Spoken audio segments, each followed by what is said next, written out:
In this video, we will be tasting and talking about batch 103 of the EcoCha Tea Club, a Lalashan High Mountain Oolong tea from Taiwan.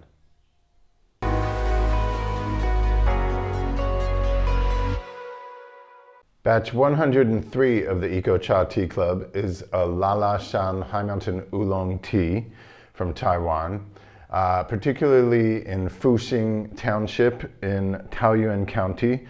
It's the northernmost high mountain tea growing region on Taiwan, considerably further north than Lalashan even.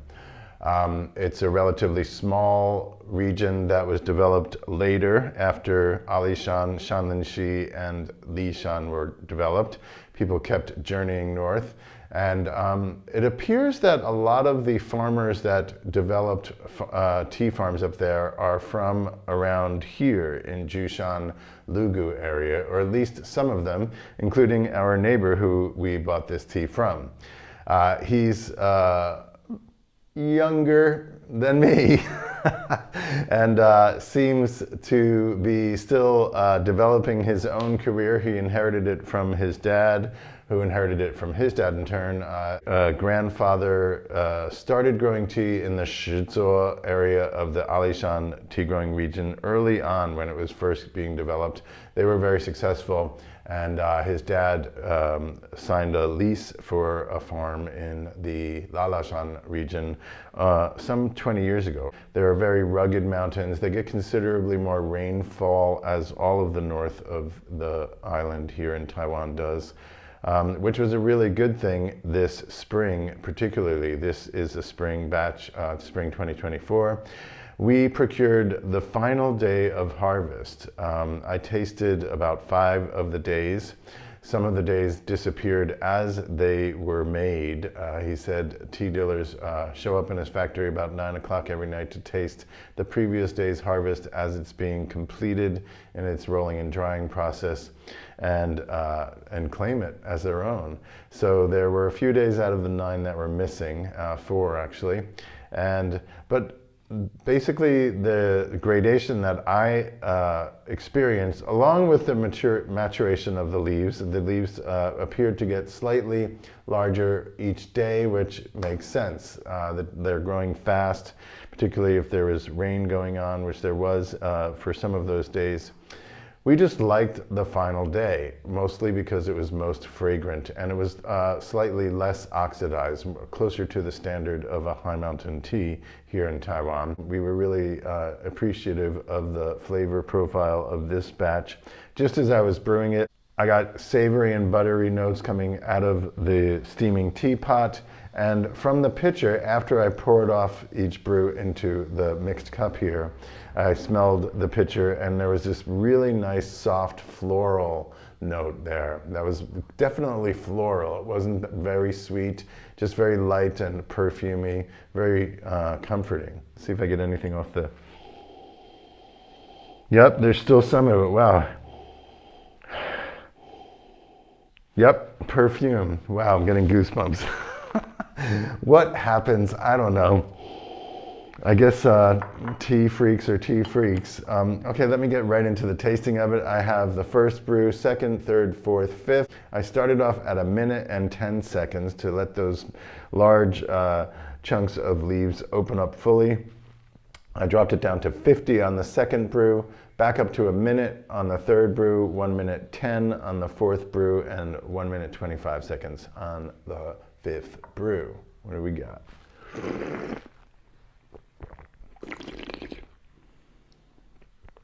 Yum. I haven't tasted this in weeks. I just opened the vacuum sealed pack, as you will do when you receive it. Very vibrant. Wow, I'm actually surprised by the really, not intense, but full, vibrant profile that I'm getting off the first brew.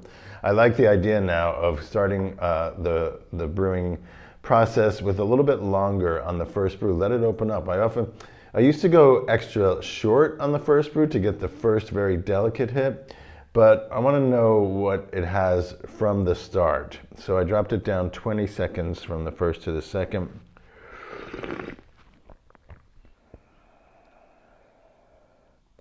Yum, floral and savory, almost a hint of like a warming spice in there. The first thing I thought of on the first sip of this cup was cinnamon. I won't say that it tastes like cinnamon at all, but that's what the word that came into my head was. A lot of perfume through my sinuses. I feel like this tea, it has had some time to rest now in its vacuum sealed pack, but things kind of even out over time. What happens in the chemistry, I don't know. But it is my experience that several days after harvest compared with a month or longer after harvest can be noticeably different. Third brew, 1 minute.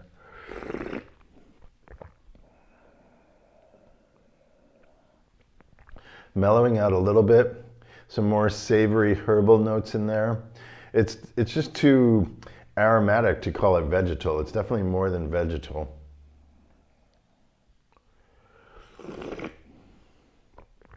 Soft, nice soft mouthfeel all through them. I think now I'm kind of calming down from the very vibrant, experience I had from the first few sips.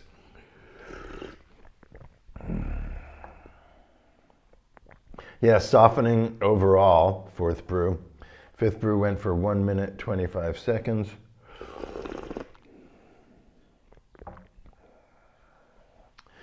A noticeable progression through them all. I would say the first and the second were very close given the time difference of the 1 minute, 10 seconds and then down to 50 seconds from first to second. Third brew was, let's see. Yeah, I'd say more balanced, a little softer, not quite as vibrant and full flavored, or at least full bodied as the first two brews. Very balanced though.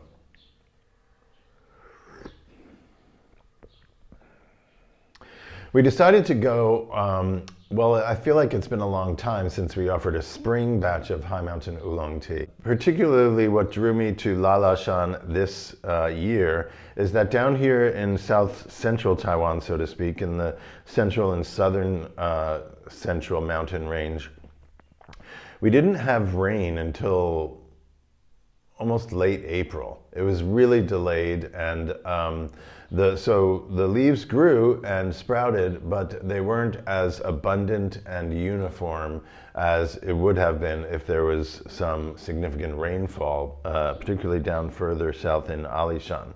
Here in Shanlenshi, there's enough fog every day, and the climate is not, the sun is not so intense, so the leaves grew well enough. But it wasn't like as springy and vibrant, that kind of very aromatic quality that comes with the first harvest of the year as it can be. But Lalashan did have a normal weather pattern this spring season, so it produced a more standard spring crop. And I felt like we should revisit Lalashan. We shared a batch 2 years ago, I believe.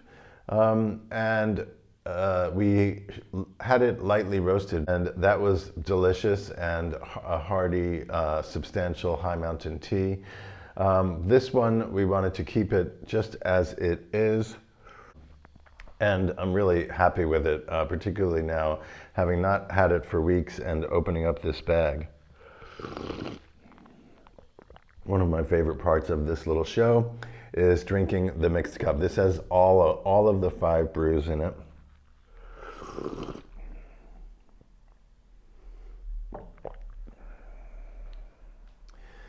What struck me, and now I'm remembering what struck me when I first tasted it in the home of its maker, and that was this kind of real pure character to it. It's just not muddled at all. The flavor profile is clean, it's full flavored, it's aromatic, but there's not like vegetal with floral, both very obvious. There's something very seamless about this flavor profile, which equates to a well-made tea, of course, when you can't really separate the notes and it all kind of integrates together, that is what makes us all the happiest. So there we have it. This is a tea that was grown at 1,400 meters. He's obviously doing well for himself. I really like seeing someone from a not... Lalashan is a less renowned region, maybe only really known by people who are avid tea drinkers here in Taiwan. It's becoming more known as more people around the world are appreciating tea from Taiwan, and people like me are finding teas from all over the island to share with tea lovers around the world. Pretty confident you're going to like it, especially if you're into lightly oxidized, unroasted high mountain oolong teas, spring batch. Check it out. The furthest northern tea growing region above 1,000 meters at least on Taiwan in Taoyuan County. You can check out the map and learn more about the endless exploration of how much tea this island can offer. It still blows me away, 30 years and going strong. Thanks for being with us. We'll see you next month.